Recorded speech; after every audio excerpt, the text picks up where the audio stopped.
Hello बच्चों, आज मैं आप लोगों को जो आपका चैप्टर नंबर 15 है ना क्लास 10th का प्रोबेबिलिटी का, उसकी केस स्टडी कराने वाली हूँ। आप लोगों को पता है कि केस स्टडी कितनी इंपॉर्टेंट है इस बार, ठीक है। तो चलिए देखते हैं। और चैप्टर की केस स्टडीज़ भी हमने कर रखी है, चैनल पे अपलोड है, प्लेलिस्ट भी बनी हुई है, ठीक है। चलिए ये वाली केस स्टडी देखते हैं क्या है। यहाँ आपसे क्या कह रहे हैं, वन महोत्सव is a tree planting festival which is celebrated annually in the month of July. During this festival, thousands of trees are planted all over India. The name Van Mahotsav means the festival of trees. कह रहे हैं कि जो one महोत्सव है ना, एक tree planting festival होता है। आपको भी पता ही होगा, आप लोगों के स्कूल में भी होता होगा। ये जुलाई के महीने में आता है, जिसमें हम लोग क्या करते हैं, पूरे ऑल ओवर इंडिया में क्या होता है कि ज़्यादा से ज़्यादा ट्रीज़ लगाए जाते हैं। स्कूल्स में भी ये सेलिब्रेट किया जाता है ना।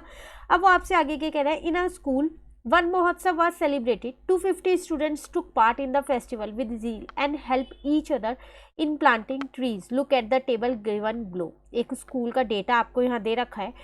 250 स्टूडेंट्स ने पार्टिसिपेट किया था, ठीक है। अब हुआ क्या है यहाँ पर, देखो आपने कितने तरीके के प्लांट्स लगाए हैं यहाँ पर, रोज, मैरीगोल्ड, चमेली और जैस्मिन, 4 तरीके के लगाए। नंबर ऑफ प्लांट्स भी आपको दे रखे हैं। अब इसी पे बेस्ड कुछ क्वेश्चंस आपको दे दिए। फर्स्ट में आपसे कह रहा है find the probability of planting marigold. तो मैरीगोल्ड के कितने प्लांट्स आपने लगाए हैं, 28। तो प्रोबेबिलिटी क्या होगी आपके पास, 28। और नीचे आपके पास क्या आएगा, टोटल आउटकम, क्योंकि फेवरेबल आउटकम तो 28 है, टोटल आउटकम कितना आ जाएगा, 100। तो आपका आंसर आ जाएगा ए। क्लियर। सेकंड में अगर हम देखें, इसमें कह रहा है find the probability of planting jasmine. तो ये भी बहुत आसान है। जैस्मिन में कितने आपने प्लांट्स लगाए जैस्मिन वाले, 24, और टोटल आउटकम्स है 100। तो आपका आंसर आ जाएगा ये वाला। क्लियर। अगर आपके पास ये पूरा सॉल्व करने के लिए आए, एमसीक्यू में ना आए, तो आपको यहाँ लिखना है PE, ठीक है। और पहले अपना फॉर्मूला लिखना है यहाँ पर आपको, नंबर ऑफ फेवरेबल आउटकम्स, और डिवाइडेड बाय आपको लिखना है यहाँ पर टोटल आउटकम्स, ठीक है।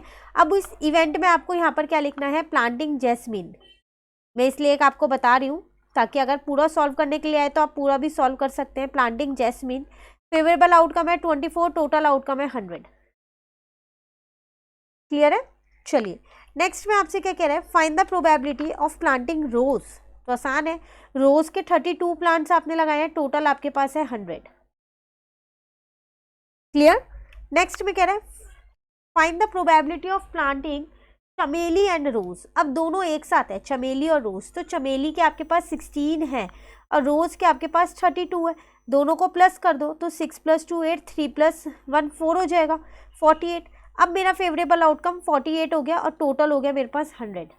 आप इन्हें लोएस्ट फॉर्म में भी लिख सकते हैं। अगर आपके पास ऑप्शन नहीं आए तो आप इन्हें लोएस्ट फॉर्म में ही लिख के आइएगा। जैसे ये भी 2 से कट हो रहा है, ये भी 2 से, तो जब तक ये एक टेबल से कट हो रहे हैं उन्हें कट करके ही लिखिएगा, ठीक है। नेक्स्ट में आपसे क्या कह रहा है, ई वाले में आपको पता है टोटल 5 ही होते हैं, तो ये लास्ट है। Find the probability of planting rose, marigold, चमेली एंड जैस्मिन। अब चारों की प्रोबेबिलिटी बतानी है। तो आपको पता है कि एक इवेंट के जब जो इवेंट होता है उसके सबका जो सम होता है प्रोबेबिलिटी का, वो क्या होता है, हमेशा 1 के इक्वल होता है। तो आपको इन सबको ऐड करके, जैसे ऐसे करने की कोई ज़रूरत ही नहीं है, 32 + 28 + 16 + 24 अपॉन 100, क्योंकि आपको पता है ये भी 100 ही आने वाला है। तो सीधा सीधा आप 1 लगाएंगे। क्लियर है। तो ये था आपके पास छोटा सा क्वेश्चन था वन महोत्सव के ऊपर। आ जाता है कई बार आपके पास एग्जाम में, तो आप एक बार कर लीजिएगा। कहीं भी डाउट लगे तो पूछ लीजिएगा। वीडियो अच्छी लगी तो लाइक ज़रूर कीजिएगा और मेरे चैनल को सब्सक्राइब कीजिएगा। और चैप्टर्स के केस स्टडी हमने कर रखे हैं, प्लेलिस्ट बनी हुई, आप वहाँ से उन चैप्टर की केस स्टडीज़ को भी कर लीजिए। Thank you.